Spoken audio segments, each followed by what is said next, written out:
Listo. Hola, buenas tardes. Mi nombre es Erlian Polo Guzmán. Soy docente del Servicio Educativo de Arquidiócesis de Florencia, de la Institución Educativa Rural La Libertad, sede La Libertad. Soy normalista superior y también licenciada en Pedagogía Infantil. En esta ocasión vengo a dar respuesta a la pregunta que es: ¿a qué retos se enfrenta un docente al incursionar en el campo de la mediación virtual? Nosotros tenemos que tener en cuenta que la parte virtual o el desarrollo de las nuevas tecnologías va de la mano de nuestros procesos de aprendizaje. Para ello nosotros tenemos que buscar o ir de la mano en buscar herramientas o estrategias necesarias que nos van a permitir incursionar dentro del campo educativo para que nuestros estudiantes tengan la adquisición tanto de esas nuevas tecnologías como de la parte virtual, y que les va a servir para sus procesos de aprendizaje. También debemos de tener en cuenta de cómo vamos a dar la utilidad de esos nosotros debemos de tener en cuenta que esa parte de el incursionar en el campo virtual debe de ser pedagógico. ¿Por qué? Porque nosotros dentro de eso vamos a dar una utilidad a unas herramientas tecnológicas. Si esas herramientas tecnológicas no son utilizadas de manera adecuada para nuestros estudiantes, puede quizás afectar sus procesos de aprendizaje en cuanto a la utilización de su cerebro para poder desarrollar las actividades que se le presentan. Nosotros también tenemos que tener en cuenta que esa incursión en la parte virtual tiene que no solamente ser asequible, todo puesto de la mano para el estudiante, sino que eso le va a permitir desarrollarse o tener utilización de sus neuronas para que sea asequible. Es como que ellos tengan en cuenta que van a tener un docente dentro de su casa, o pues por lo que se está viendo en estos tiempos de pandemia, dentro de su casa, pero que van a tener la adquisición del aprendizaje de manera adecuada. Por ello, nosotros debemos de tener en cuenta que el aprendizaje por red desde mucho tiempo atrás se venía presentando, pero ¿qué pasa? Que antiguamente era difícil que el docente pudiera estar con sus estudiantes, entonces se hacía lo que era la educación por casa, que era donde el docente iba constantemente a hacer visitas a sus estudiantes para que pudieran tener un adecuado aprendizaje. También tenemos que tener en cuenta que personas en la parte antigua aprendían por medio de la radio. Entonces, al aprender por medio de la radio, esto era porque la distancia de la escuela a sus viviendas era muy lejos. Entonces, se les llevaba lo que era unas guías o unos folletos, y en unos horarios determinados de la radio se presentaba la clase. En nosotros ahorita, en la incursión de la parte virtual por los tiempos de pandemia, hemos querido llegar a nuestros estudiantes de esa forma.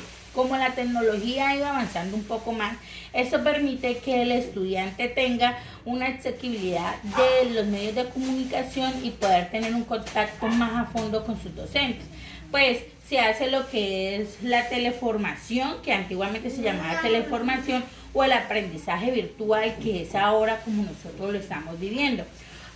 Un aprendizaje virtual, ¿por qué se le llama? Porque es incursionar en una web, es incursionar en la parte donde el docente no está constantemente con su estudiante, pero a través de videos, a través de llamadas, van a poder tener contacto de socialización de diferentes actividades. También tenemos que tener en cuenta que la distribución de la información de cursos por web se pueden desarrollar con los niños. Bueno, ahora es constante porque las personas viven muy lejos, sí, y entonces buscan la manera de realizar cursos, de realizar talleres vía web. Pero estos son asequibles. ¿De qué forma? De que van a dar la utilidad de que ellos se ayuden a desenvolver por sí solos. El desarrollo de procesos de formación a distancia debemos de tener en cuenta que va a tener la parte tecnológica. En la parte tecnológica pues vamos a poder encontrar que son los celulares, que son los computadores, las tablets, pero en el campo, no en todo el campo, podemos encontrar líneas de internet o servicio de internet. Por ello se trata de que a los estudiantes les lleguen guías de trabajo y uno poder hacer esa información es a partir de llamadas o usualmente utilizada ahora por WhatsApp, por Facebook, que se pueden hacer videoconferencias donde el estudiante o muchos estudiantes pueden estar presentes en sus actividades. También tenemos que tener en cuenta que antiguamente la educación tradicional era una educación, era un aprendizaje interactivo. ¿Por qué? Porque pues estaba el docente, el estudiante y todo era así de frente. Y además a ello pues era flexible y accesible. ¿Por qué? Porque pues esto era constantemente la comunicación que tenían los docentes y los estudiantes ¿en qué? En un aula de clase determinada. Ahora con los nuevos procesos de enseñanza, pues nosotros tenemos que tener en cuenta que cómo debe desarrollarse en esas actividades.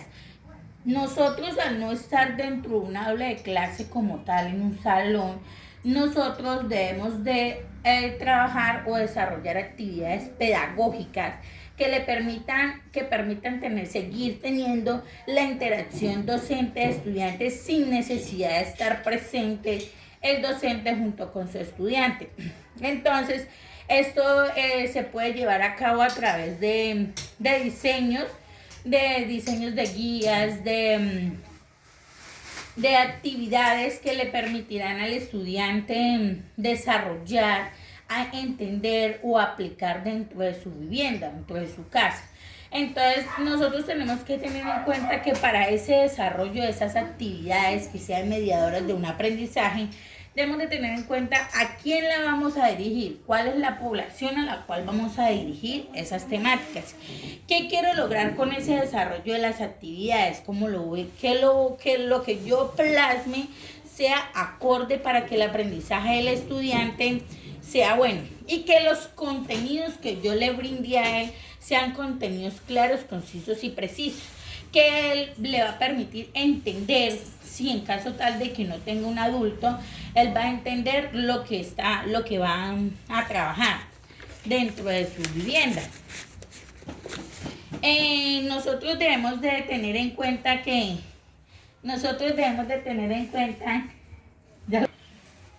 nosotros teniendo en cuenta que ese aprendizaje que le vamos a llevar a los estudiantes debe de ser que él mismo se sienta satisfecho por lo que aprendió, que él logre tener un trabajo independiente y que también logre llevar un trabajo colaborativo. ¿Por qué colaborativo? Porque él puede desarrollarlo con sus padres en la casa, pues en el caso de nosotros, que es la parte rural, sería que él lo desarrolle con sus padres o que al momento de uno llamar o preguntar, él dé respuesta de lo que se le está enseñando. Que él aprenda a identificar lo que se le está enseñando, que él tenga un dominio de su trabajo, del saber qué es lo que está desarrollando. También tenemos que tener en cuenta que al momento de evaluar, porque no es una evaluación como tal de presencial, que lo que usted le pregunte, él logre dar respuesta de lo que sabe, de una información, ¿sí? También tenemos que tener en cuenta pues que antiguamente se utilizaba el tablero, donde el docente utilizaba el tablero para poder desarrollar las actividades, para poder mostrarle a los estudiantes que era nuestra guía, que para ello pues estaba lo que se hacían dibujos y cosas donde ellos iban a identificar todo lo que se iba a trabajar en el aula de clase. Mientras que ahora estamos buscando o estamos incursionando en la parte virtual o en el campo de la virtualidad, porque la situación por la que estamos pasando, es necesario que ellos incursionen en eso, pero de manera pedagógica, y que va a hacer que su utilización o su proceso de aprendizaje sea más acorde. También tenemos que manifestar que pues antes se hacía, para poder tener una educación adecuada, pues las personas tallaban en piedras donde daban a conocer diferentes situaciones, y pues con el tiempo ya se hizo la parte de lo que fue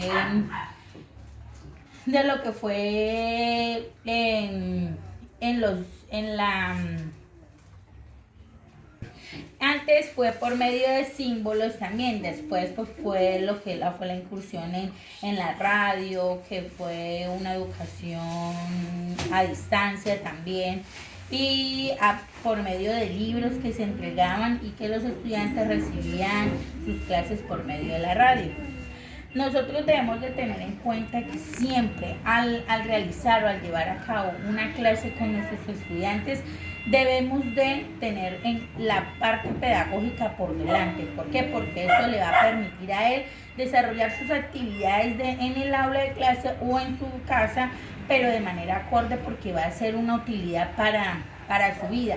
No todo se le va a dar de la mano para que todo lo saque ahí, sino que va a tener que buscar las maneras de poder desarrollarla y que todo salga bien. Muchas gracias por escucharme, que tengan muchas gracias.